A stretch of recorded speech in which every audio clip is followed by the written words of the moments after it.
Assalamualaikum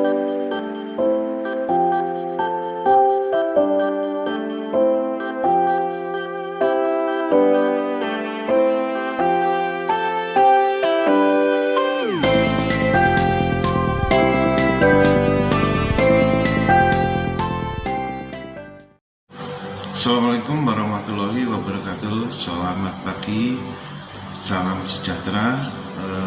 Semoga semuanya dalam kondisi sehat walafiat tanpa kekurangan apapun.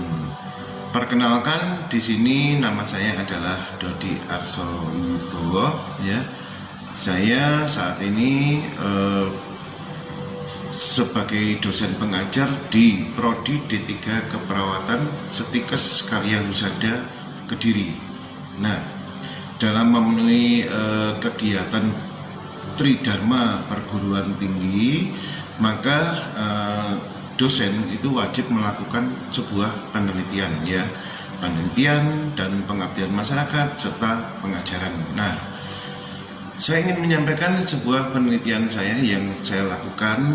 Ini saya awali sejak tahun 2017. Nah, pada tahun 2017 tersebut itu saya mendapatkan dana hibah penelitian sebagai penelitian dosen pemula, ya. Pada waktu itu saya mendapatkan dana hibah sekitar 19 juta, ya, dengan judul penelitian yaitu hubungan antara tingkat konsumsi energi dan zat gizi, protein dan Fe terhadap status kejadian anemia pada mahasiswa Akademi Gizi Karya Husada. Nah, kenapa saya tertarik dengan penelitian itu? Ya, kenapa saya tertarik untuk meneliti itu adalah banyak sekali, ya, kejadian-kejadian anemia atau kurang Fe atau protein pada mahasiswa saya tersebut, ya. Yang mana pada saat itu banyak sekali mahasiswa mengeluh, izin, sakit, dan lain sebagainya. Terus mahasiswa tampak pucat.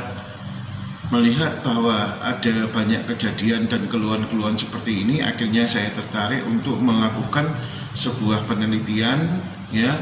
Dan alhamdulillah penelitian tersebut itu pada tahun 2017 saya lakukan dan mendapatkan sebuah dana hibah dari pemerintah. Kita masuk pada penelitian dosen pemula, ya. Terus kemudian pada penelitian ini juga saya lanjutkan pada tahun 2018, ya. Saya juga melakukan sebuah penelitian. Penelitian tersebut saya lakukan dengan judul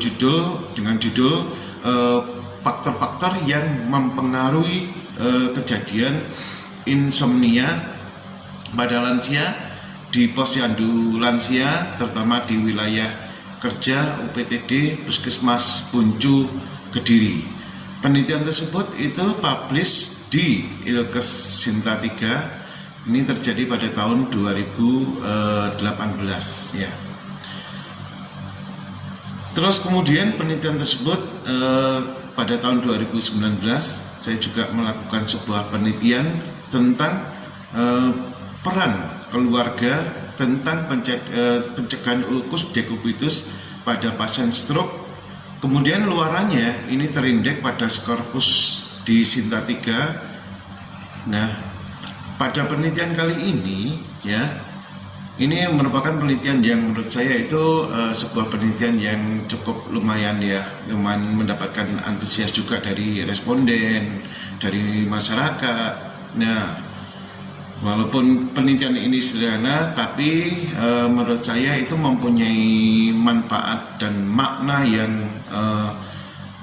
yang terdalam, ya, bagi masyarakat maupun bagi peneliti. Kenapa? Karena di situ melibatkan sebuah peran keluarga, yang mana di situ ada salah satu anggota keluarga yang menderita stroke dan pasien tersebut tidak bisa melakukan mobilisasi, dan pada akhirnya pasien tersebut itu kalau dibiarkan kelamaan berada di tempat tidur, maka fenomena yang terjadi adalah timbulnya luka dekubitus pada area yang tertekan akibat dari mobilisasi tersebut. Nah, melihat bahwa banyak kejadian atau fenomena seperti itu, maka saya tertarik untuk melakukan sebuah penelitian dengan judul peran keluarga tentang pencegahan ulcus decubitus ya pada pasien stroke dengan masalah gangguan mobilitas fisik. Nah, harapannya dari penelitian tersebut ya itu ada peningkatan pengetahuan pada keluarga ya atau pada masyarakat pada khususnya, bagaimana peningkatan pengetahuan keluarga itu bisa meningkat dan bisa mengendalikan timbulnya ulcus decubitus pada pasien yang mengalami stroke dengan masalah imobilisasi fisik tersebut ya, mobilitas fisik maksud saya ya. Nah, dengan melihat fenomena kejadian itu, maka saya tertarik ya, dan saya mengajarkan bagaimana menurut hasil sebuah penelitian bahwa untuk pencegahan decubitus tersebut itu perlu adanya sebuah mobilisasi pasif ya, dan mobilisasi pasif tersebut itu bisa kita terapkan, bisa kita ajarkan kepada keluarga dari pasien tersebut ya, itu tentang bagaimana cara melakukan pencegahan ulcus decubitus sehingga keluarga mampu dan memahami sehingga mampu melakukan sebuah pencegahan ya, mampu melakukan sebuah istilahnya adalah pencegahan yang sebaik mungkin dengan harapan decubitus tersebut tidak menjadi luka yang lebih besar. Kita tentu berharap, kita tentu bisa melihat ya, dengan kejadian stroke sudah mengalami mobilitas fisik, kemudian ada decubitusnya. Ini akan menambah penderitaan pada pasien tersebut. Ya, makna dan kegunaannya ini tentunya adalah untuk meningkatkan pengetahuan dari responden tersebut ya, terutama pada keluarga.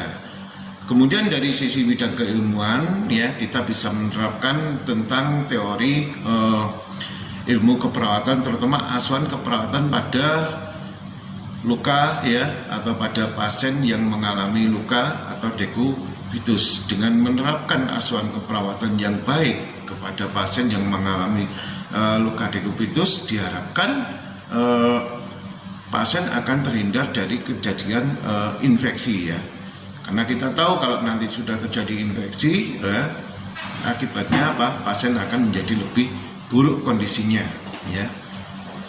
Nah, berikutnya pada tahun 2021 ya, saya juga melakukan penelitian dengan judul perilaku pasien TB paru tentang pencegahan dan penularan TB paru ya. Ini penelitian ini saya lakukan di wilayah kerja Puskesmas Pranggang, Kediri. Nah, penelitian fenomenal ini adalah tentang ya tadi penelitian tentang peran keluarga tersebut ya.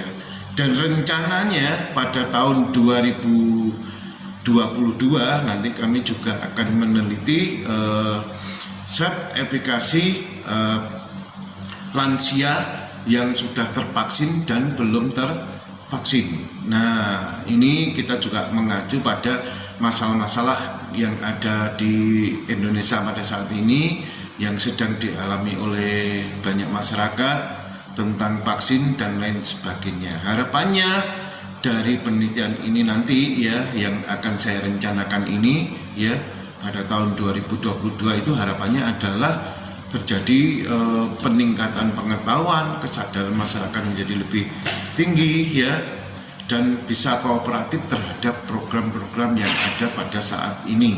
Nah, itu harapan yang kita inginkan adalah seperti itu ya. Dengan peningkatan, dengan adanya penelitian tersebut, saya harapkan kita bisa mengetahui masalah apa kelak nanti yang akan terjadi pada tahun 2022 berkaitan dengan set aplikasi lansia tersebut, berkaitan dengan adanya vaksin tersebut ya. Nah, itulah yang bisa saya sampaikan ke pada Bapak Ibu ya, mungkin ini akan menjadi sebuah acuan yang terbaik. Saya ucapkan Assalamualaikum warahmatullahi wabarakatuh.